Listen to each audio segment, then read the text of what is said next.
বৃষ্টির মধ্যে তো ভাজা পোড়া খেতে এমনিতেই ভালো লাগে, তার মধ্যে যদি থাকে এত এত খাবার, তাহলে কোনটা রেখে কোনটা খাবো। বিকেলে যেহেতু বের হতে পারে নাই, তাই সন্ধ্যার পর যখন বৃষ্টি থামলো তখন বাসা থেকে বের হলাম। আর বাসা থেকে বের হওয়ার পর যখন এমন সুন্দর সুন্দর ফুলগুলো চোখে পড়ে, তখন ভালো না লেগে কি আর পারা যায়, ভিডিও অটোমেটিক করতে ইচ্ছে করে।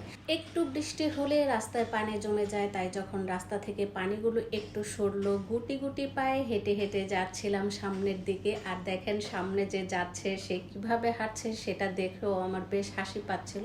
বৃষ্টির মধ্যে কাঁঠাল খেতে কিন্তু খুবই মজা, আর কাঁঠাল হচ্ছে আমার খুবই প্রিয় একটা ফল। আমও প্রিয়, কাঁঠালও প্রিয়। তো কাঁঠালের দাম যখন জিজ্ঞেস করলাম, চাচা বলল কাঁঠাল ভালো হবে না, তাই চাচা আমাকে বলল আম নিতে পারো, কাঁঠালটা ভালো হবে না। কোনো ব্যবসায়ী কিন্তু বলে না এই কথা, চাচা বলেছে। চাচার কথা আমার বেশ ভালো লেগেছে। তারপর আমি যেহেতু কাঁঠাল নিবই না, তা আমার যেহেতু অন্য একটা খাবার নেওয়ার খুব ইচ্ছে, বৃষ্টির মধ্যে ভাজা পোড়া খেতে খুবই ভালো লাগে।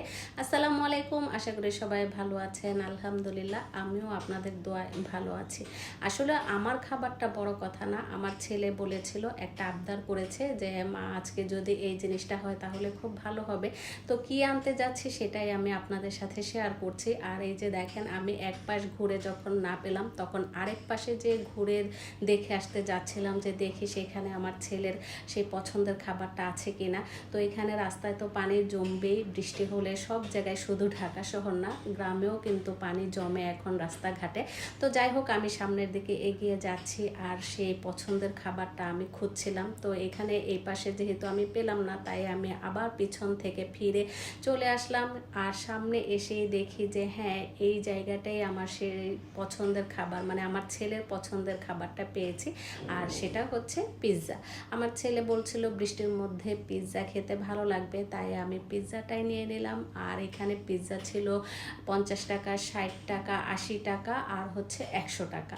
তো যাই হোক, এখানে আমি 80 টাকা দিয়ে একটা পিৎজা নিয়ে নিলাম, আর 100 টাকার পিৎজাটা নিলাম না, যেহেতু একটু বড়। আর পিৎজা যেহেতু এখানকার পিৎজা আমি খাইনি, তাই ভাবলাম যে ছোটটা নিয়ে দেখি, যদি ভালো লাগে তাহলে আরেকদিন নিয়ে যাব।